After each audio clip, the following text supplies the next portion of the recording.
하나님 말씀 마태복음 27장 1절부터 10절까지를 보겠습니다. 새벽에 모든 대제사장과 백성의 장로들이 예수를 죽이려고 함께 의논하고 결박하여 끌고 가서 총독 빌라도에게 넘겨주니라. 그때 예수를 판 유다가 그의 정죄됨을 보고 스스로 뉘우쳐 그 은 30을 대제사장들과 장로들에게 도로 갖다 주며 이르되 내가 무죄한 피를 팔고 죄를 범하였도다 하니 그들이 이르되 그것이 우리에게 무슨 상관이냐 내가 당하라 하거늘 유다가 은을 성소에 던져 넣고 물러가서 스스로 목매어 죽은지라.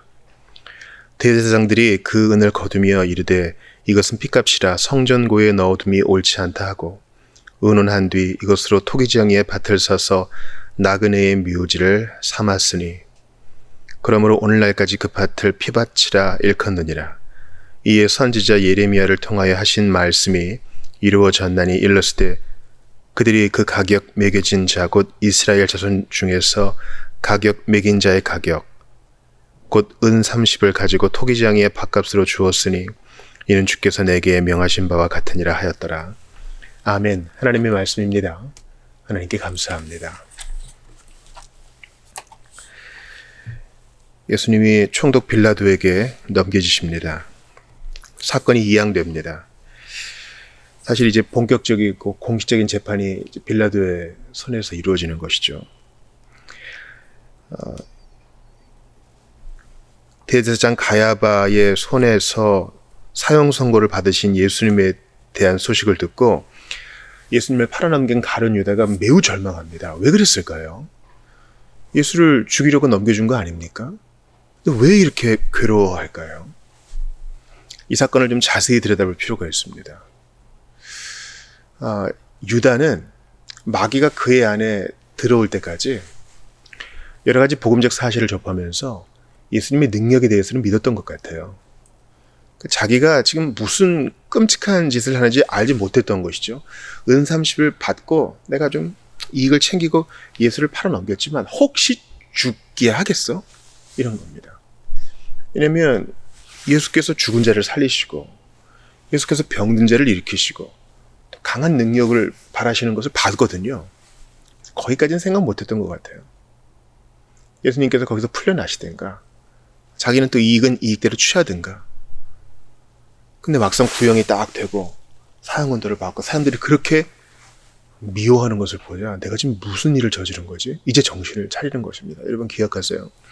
마귀가 사탄이 내 마음을 사로잡고 있을 때에는 정상적인 판단을 하지 못합니다.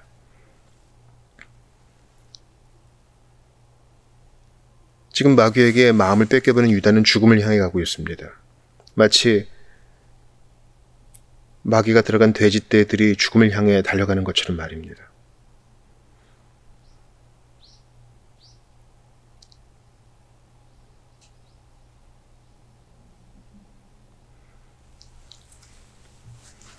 우리는 가룟 유다와 베드로에 대한 대조를 종종 하죠. 똑같이 괴로워했으나 베드로는 회개하였고 유다는 회개에 이르지 못하고 자책만 한 나머지 스스로 목숨을 끊었다.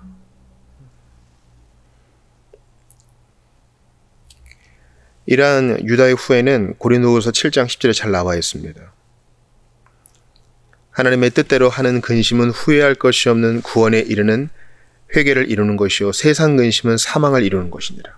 겉으로 볼 때는 똑같이 근심하는 것처럼 보여요. 베드로도 근심하고 심히 애통했잖아요. 가룟 유다도 근심해요. 우리 신자는요. 근심하는 자 같으나 항상 기뻐하는 자죠. 겉으로 볼 때는 이게 신자인지 비신자인지 몰라요. 그러나 그 근심을 해석하는 방식이 다르죠. 신자는 그것을 가지고 하나님의 뜻을 발견하고 또 교훈을 얻습니다. 그래서 후회할 것이 없는 구원에 이르는 회개한 믿음으로 나아갑니다. 주여 내가 이렇게 부족하나 있는 모습 그대로 나아갑니다. 나를 사하소서. 예수의 피를 의지해 또 나아가는 겁니다. 십자가 붙들고 또 나아가는 겁니다. 그러나 유다와 같은 자는 세상 근심에 사로잡혀서 자기가 그냥 해결해 버려요.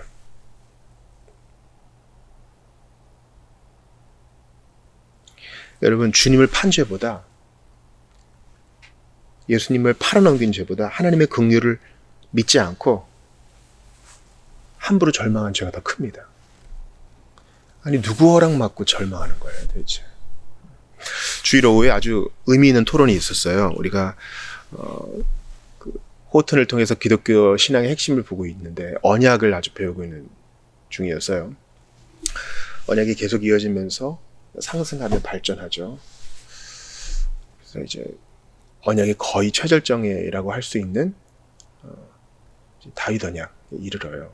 물론 이제 예레미야와 에스겔을 통해서 불려지는 새 언약까지 남아있지만, 그런데 이제 어떤 분이 의문을 제기해요. 왜 하필 다윗이었느냐? 왜 하필 다윗만 하나님 마음에 합한 사람이었느냐? 왜냐면 다윗은 흠이 많은 사람이거든요, 여러분. 도덕적으로 보면 유다나 베드로나 다윗이나 그놈이에요, 여러분. 뭐가 더 나아서 하나님의 언약을 체결하고 뭐가 더 나아서 하나님이 특별히 사랑하고 그런 거 없어요. 오히려 다니엘이나 요셉이 더 훌륭하게 기록되어 있지 않아요? 에녹이 더 훌륭하게 기록되어 있지 않아요? 그 사람들과 언약을 맺어야 될 것 같지 않아요? 왜 하필 다윗이냐? 물론 우리가 전제가 분명하죠. 모든 사람이 죄를 범하였음에 하나님의 영광에 이르지 못했기 때문에 하나님 입장에서 보면, 주님의 시각으로 보면 다니엘이든 욥이든 요셉이든 에녹이든 다윗은 똑같아요. 다 똑같이 수준 미달이에요. 그러나 하나님께서 다윗을 택하사 그의 흠결에도 부족하고 그를 통하여 언약을 이어지게 하셨고, 또 새로운 언약, 너의 가문에서 메시아가 태어날 것이다 약속해 주셨습니다. 그러니까 여러분, 신앙의 핵심적 요소는 내가 어떤 죄를 졌느냐가 아니라 무슨 죄를 졌더라도 다시 엎드리는, 거기에 있어요. 신속히 엎드리고 주님을 찾는 거예요. 다윗 보세요. 바로 회개하잖아요, 여러분. 쓴소리를 들으면 바로 회개해요, 다윗은. 그게 그의 강점이에요. 하나님이 기쁘게 보시는 점이에요. 하나님의 마음에 합한 사람은 죄를 한 개도 안 지은 사람이 아니라 죄를 짓는 족족 회개하는 사람. 바로 그때그때 혐오하고 예수께 돌아오는 사람. 그게 하나님 마음에 합한 사람의 특징입니다. 유다에겐 그게 없었어요. 여러분, 하나님 앞에 살 때 좀 뻔뻔하셔야 돼요. 그래요, 제가 이래요. 저 참 구제불능이고 엉망진창입니다. 저 좀 도와주세요. 이게 우리 자세가 돼야 돼요. 이 자기의와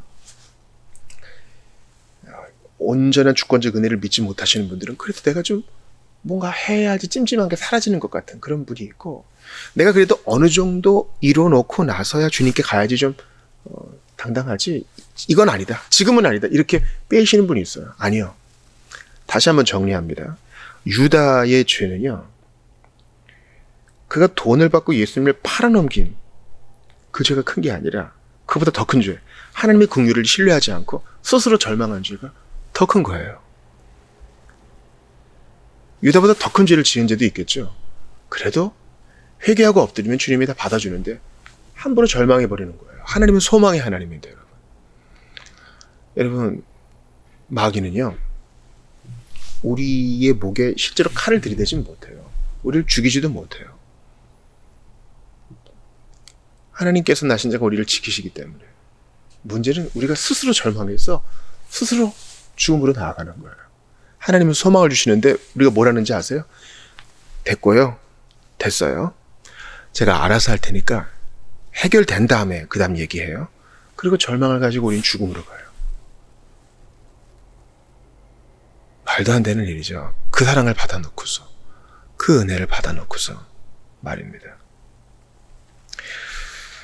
저는 오늘 본문에서 예언이 이루어졌다는 사실을 여러분과 좀 나누고 싶어요. 이렇게 된 것도 사실 하나님의 작정의 시행이요, 주님이 예언하신 바대로 되었습니다. 유다의 몫과 그의 책임은 그대로 남고 하나님의 뜻이 이루어진 것도 그대로 남습니다. 이 두 가지가 어떤 프로세스를 통해서 이루어졌는지 우리는 다 설명할 수 없으나 주님이 이 두 가지를 다 이루십니다. 선지자의 예언이 이루어졌습니다. 스가랴 11장 12절 말씀이 이루어졌습니다. 토기장이의 밭을 사서 나그네의 묘지가 된 것이죠. 대제사장들은 명분을 취했어요. 이 더러운 돈으로 성소에 드리지 않고 오히려 그냥 나그네들 묻어주는 공터로 삼았으니까요. 그러니까 주님은 인간의 실수까지, 인간의 죄악까지 의도적인 범죄까지 다 사용하셔서 당신의 뜻을 이루십니다. 하나님은 크시고 놀라우시고 우리보다 한참 위에 계신 분이세요. 제가 좀 여러분과 더 살펴보고 싶은 부분은요, 바로 이 대제사장들과 백성의 장로들의 이 반응이에요. 대제사장들과 장로들이 모여 있겠죠. 그들은 유다에게 은 30을 내어준 자입니다. 거래를 한 사람들이에요. 거래한 사람에게 가서 이거 돌려주겠다. 나 이 돈 받을 수 없다. 이 돈은 더러운 돈이다. 피값이다. 내가 무죄한 자를 넘겼다. 얼마나 괴로우면 이러겠어요. 이게 아무 소용없는 거 이제 알 거예요. 이제 수순대로 예수는 죽임을 당할 겁니다. 유다가 얼마나 괴로웠겠어요. 먼발치서 봤든지 사람들의 소동을 통해 들었든지 간에 자기가 행한 일이 뭔지 이제 깨닫고 간 거예요. 그런데 이 대제사장들과 장로들의 반응을 보세요. 저는 예전까지는 유다에 대해서만 집중했는데 이 말씀을 준비하면서 이 대제사장들과 장로들이 얼마나 대책 없는 사람들인가 이걸 봤습니다. 이들은 매우 무관심해요. 그래? 네가 그리스도를 팔았든지 말든지 아주 무관심해요. 아주 무심하게 이야기합니다. 우리랑 뭔 상관이냐? 뭐 죄책감이 있으면 네가 알아서 하든가, 네가 당하라. 그건 네 몫이지 우리 몫 아니다. 이런 거예요. 천주교로 따지면 고해하러 온 유다에게 야, 그 네가 잘못해서 그런 건 뭐 네가 할 일 오듯이 뭐 우리한테 왜 왔느냐 이런 겁니다. 목회 상담하러 온 성도에게 목사가 당신 잘못해서 그런 걸 왜 나한테 얘기합니까? 이런 거예요. 이건 교회가 아닙니다. 이들은 거룩하신 하나님의 심부름꾼이 아니라 마귀의 제사장입니다. 유다의 말을 들으면 그래요? 얘가 지금이라도 회개하네.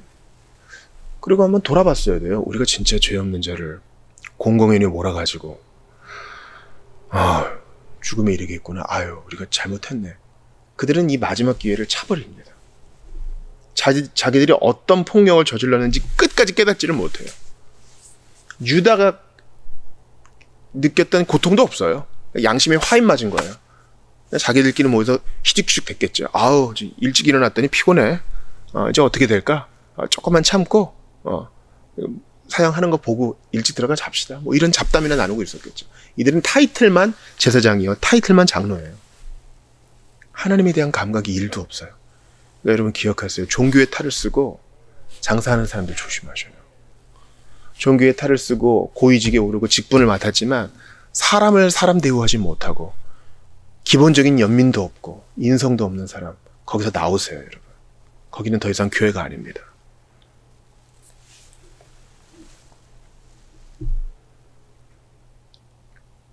자신을 돌이켜보지도 않고 자기들이 예수님께 행한 일을 돌아보지도 않으며 위로도 주지 못하는 이러한 무능한 자들은 살 이유가 없어요.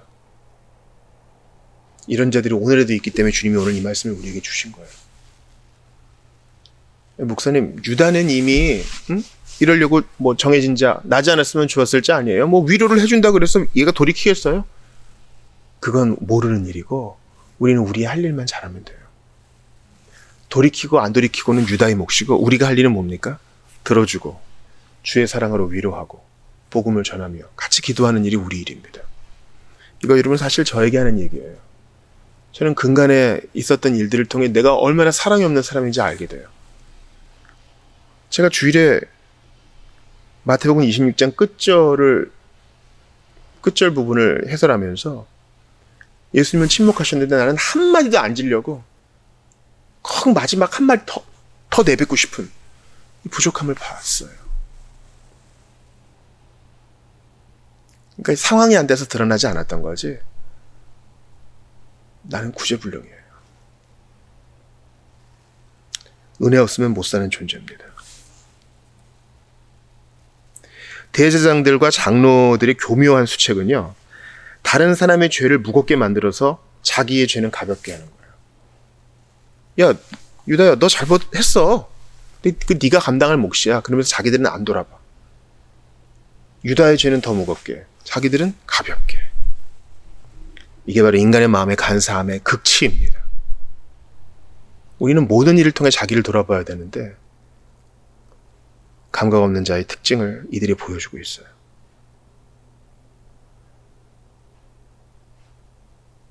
우리는 이러한 일들을 비근하게 봅니다.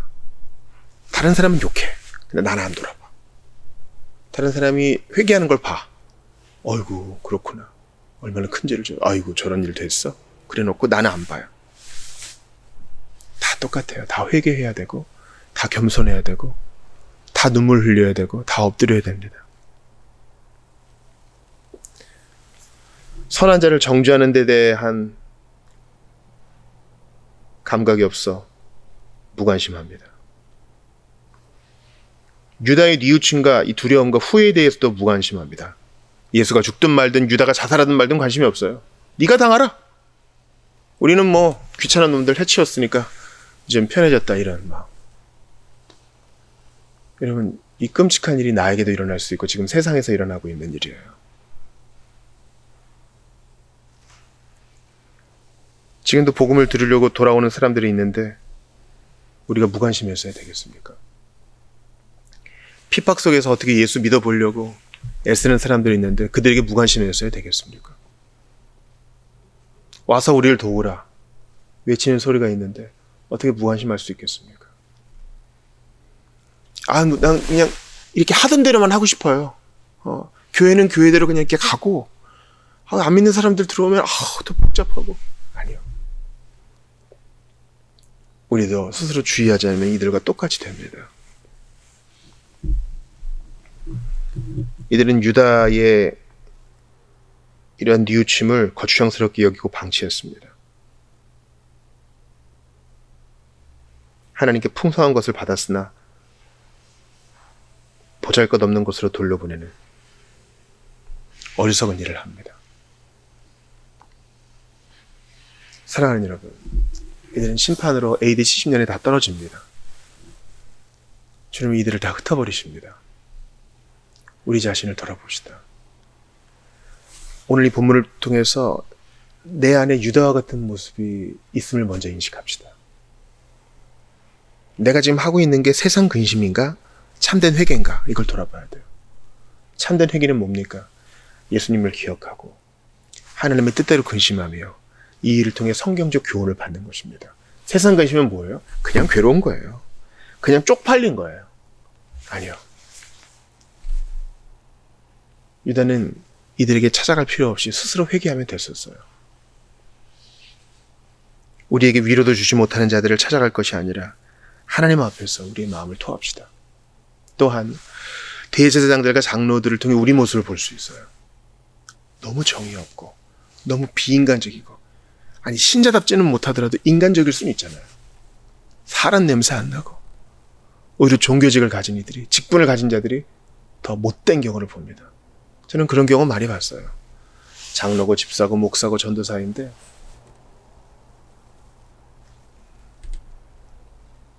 너무 우악스럽고 너무 비신사적이고 비인간적인 모습을 하는 모습을 봅니다.